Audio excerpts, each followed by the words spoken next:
How are you, YouTube? George here. Excuse the mess. Place is a bit of a wreck.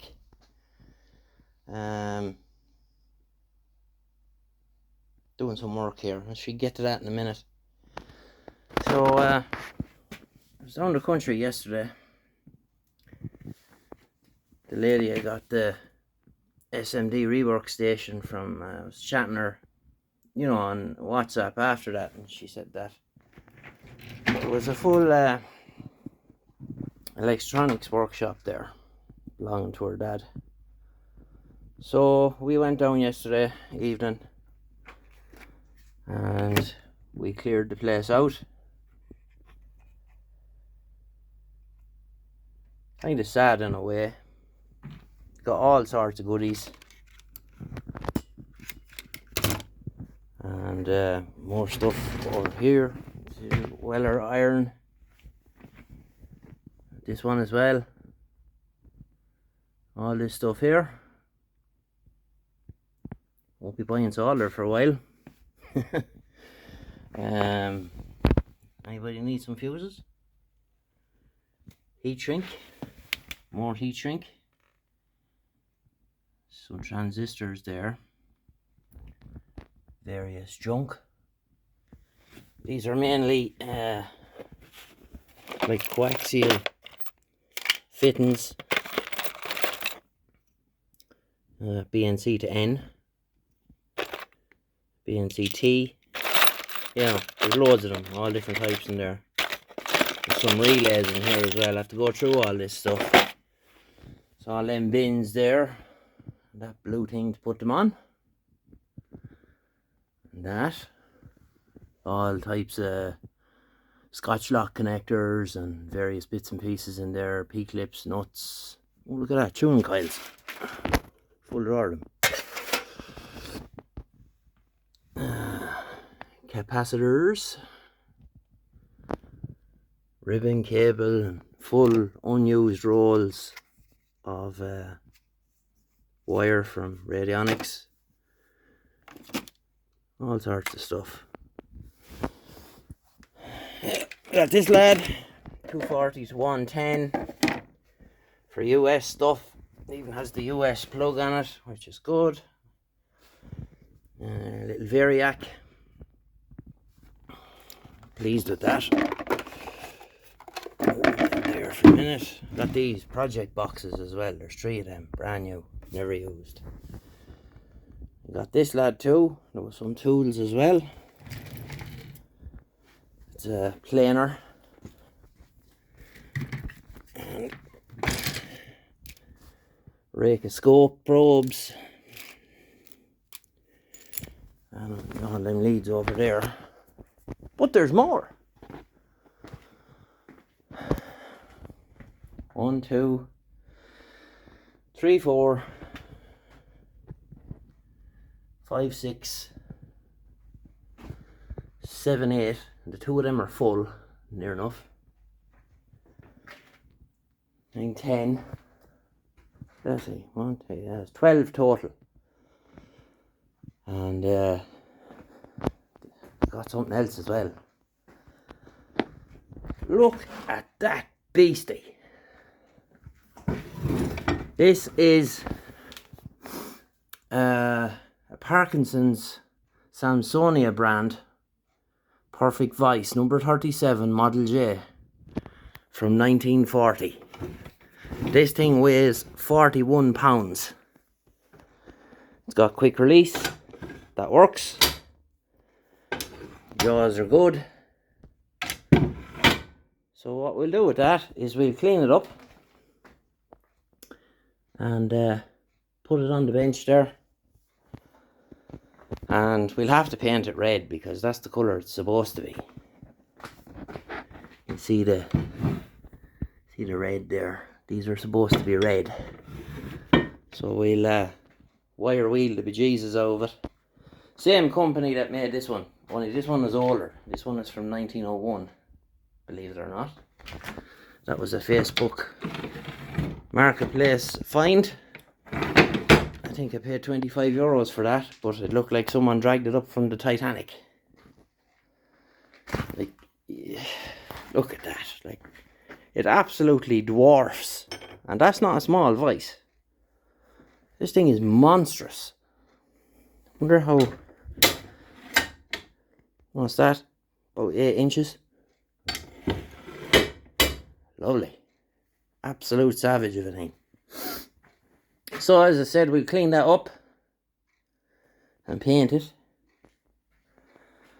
But the place is in total disarray, as you can see. Chop saws out, table saws out. We framed in, or just boxed in, where all the wires were all the way down. Made all that out of the pallet that the insulation came on.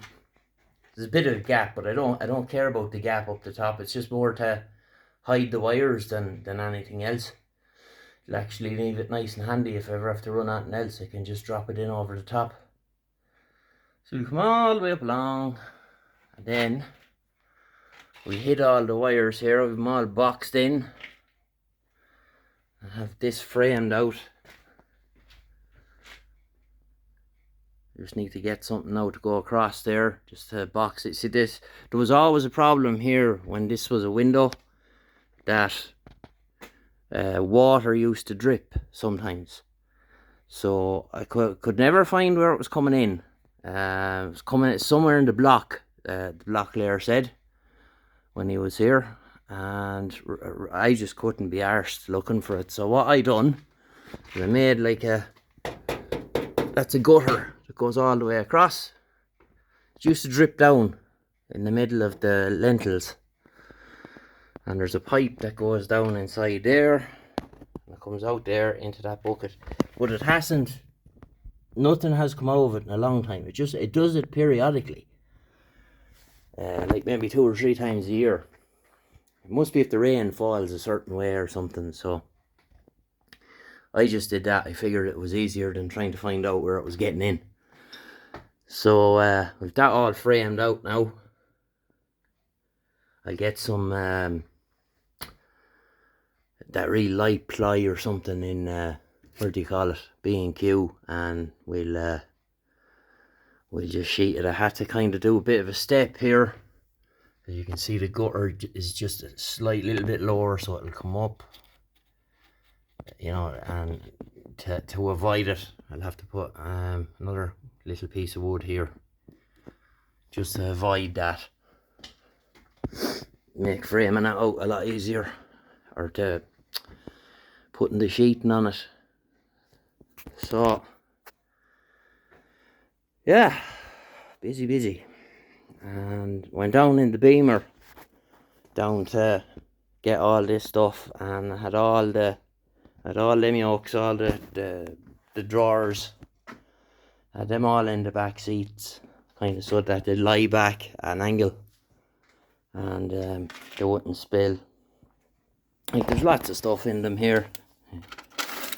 Fuses, more fuses, like a 1 amp mains fuse. 2 amp, 3 amp, 5, 7 and 13. XLRs, coax stuff. There's even PL259s in there. Look at that, 90-degree N-type compression. Wouldn't even say you'd get them now. So, poor old devil, I felt sorry for her. It was the gentleman's daughter, and you know, she was trying to, the house was being sold and stuff, so she had to get everything out of there. And she hadn't a clue. But all the other stuff, the tools and loads of chips there. A lot of this stuff is television. He used to do TV repairs. Rakes of stuff there. Rakes of stuff. Special. Most of it's new. Some of them are pulls, but most of it's new.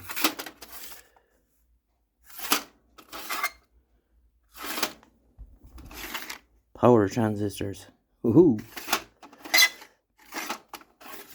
Regulators. Yeah. So, quite pleased with that. I didn't want any of the drawers to fall out, you know. So, yeah. So I have to figure out, I have to do a bit of rearranging on this wall here. And get all them up on that wall. I don't think I'm going to put any of them out here. Maybe I might put 2 there. I don't know. We'll wait and see. So, like I said, the place in total disarray. I had the heat on out here. It's turned off now, maybe 2 hours. And you can see the humidity there is well down. So the insulation is doing its job. Absolutely over the moon with that. That's a beautiful thing. And that will take serious abuse. You know, absolute serious abuse that'll take. The weight of it. I tell you, I knew that was in the boot coming home. But I wanted a big vice like that for a long time. Like even small little details. Like look at the... Like I bought this new. This is like a copy of a record. It's a Senator Irwin. And like look at the handles. Look at the difference like in the length. And I've seen these like vices the same as that with the handles bent where lads are putting bars on them. But you wouldn't bend that one. Must be 1/2 inch thick or more. Maybe 3/4. It's a beautiful, beautiful piece. One end of that is threaded. So we'll that'll be an upcoming restoration video. I did that one before. I still have to make the jaws for it, believe it or not. I have plywood there to make the jaws for it. We'll give the handle a bit of a clean up. It got a bit rusty when the building was going on here because this bench was outside for a while, for about a week. So we'll clean all that up. So yeah, it was kind of sad in a way, taking all this stuff, you know, you're taking all this stuff that someone probably spent, you know, a lifetime gathering up. And you know, someone comes in and takes it. Right, I didn't take it, I paid for it obviously, but you know what I mean. Like someone's going to have to come along when I kick the bucket and deal with all this.